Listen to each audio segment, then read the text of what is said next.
All right, in the next few minutes, we're going to tackle a huge topic, network security. But we're going to make it simple. We're going to imagine your entire digital life is a fortress, and I'm going to show you exactly how to defend it. So let me ask you something right off the bat.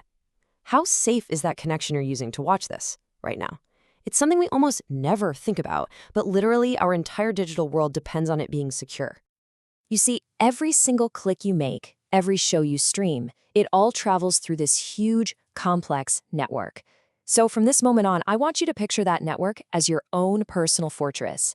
And this explainer? Well, this is your blueprint for defending it. Every great fortress needs a rock-solid blueprint, right? So in this first part, we're going to lay the foundation. We're going to get to know the absolute basics, the addresses and the roads that make up your digital kingdom. So what even is a network? At its heart, it's just a digital highway. It's what connects all your stuff, your computer, your phone, that smart TV, using pathways like Wi-Fi or cables. The network in your house, that's like the local roads, a LAN.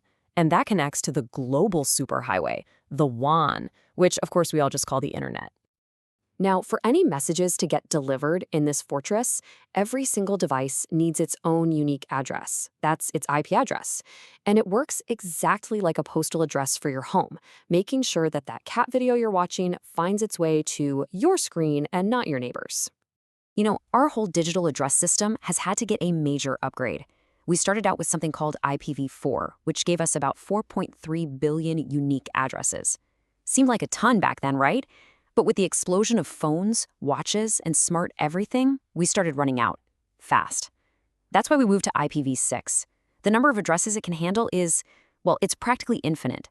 It ensures every new device in our fortress gets a spot, and it even has better security baked right in. Okay, so we've got our blueprint. Now it's time to set up the rules of communication. In the networking world, these rules are called protocols. Just think of them as the secret codes and the official messaging systems that keep your fortress running smoothly. Imagine you're sending a package. You basically have two choices. On one hand, you've got TCP. This is like your premium, tracked, guaranteed delivery service. It triple checks that every single piece of your data arrives and in the right order. It's perfect for things like loading a web page. Then you've got UDP. This is your super fast courier. It's all about speed, but it doesn't really check if every little piece made it. That speed is what makes it great for video streaming or online gaming, where losing a tiny bit of data here and there won't ruin the whole experience. Now, this slide shows one of the most important rules on the entire digital highway. Sending data using HTTP is like mailing a postcard. Anyone who gets their hands on it along the way can read the whole message. But when you see HTTPS, that S stands for secure. It's like sending a sealed, encrypted letter. Only the person it's meant for can open it. So the big takeaway here? It's simple, but it is so crucial. Always, always look for that little padlock icon at HTTPS in your browser before you type in anything sensitive. And hey, it's the exact same idea when you're moving files around. Using the old FTP protocol, that's kind of like shipping your valuables in a clear, unlocked box. Super risky. The modern way, SFTP, is the armored car.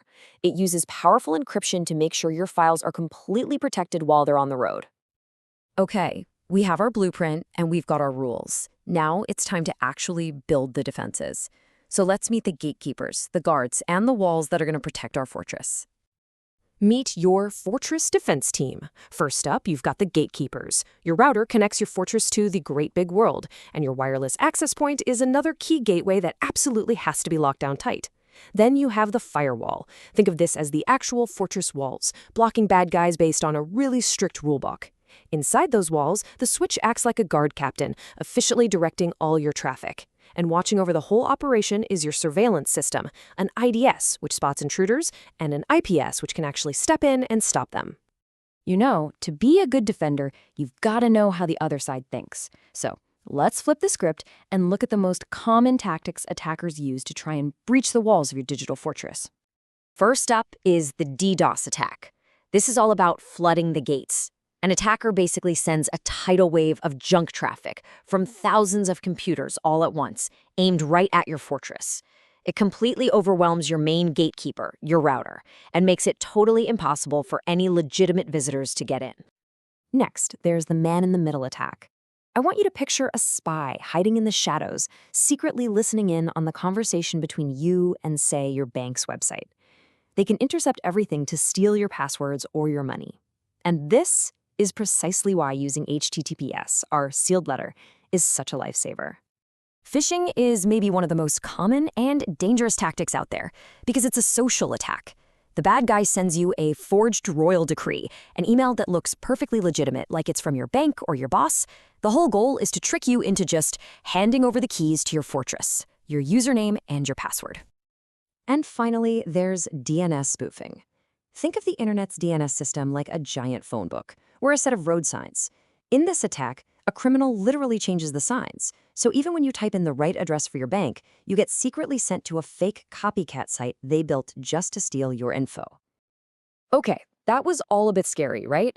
We've seen the fortress, we've seen the threats. So what do we actually do about it?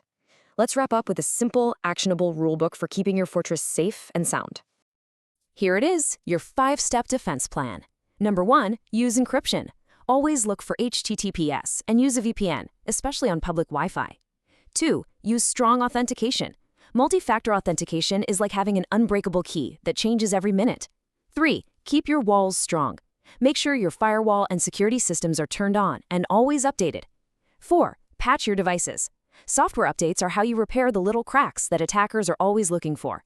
And finally, number 5, secure your wireless gates. Use modern WPA3 encryption and a long, unique password for your Wi-Fi. See, the thing is, your digital fortress isn't something you need to go out and build. It's already here. You live in it and use it every single day. So the only question that's left is this: are you prepared to defend it? Thanks for joining me.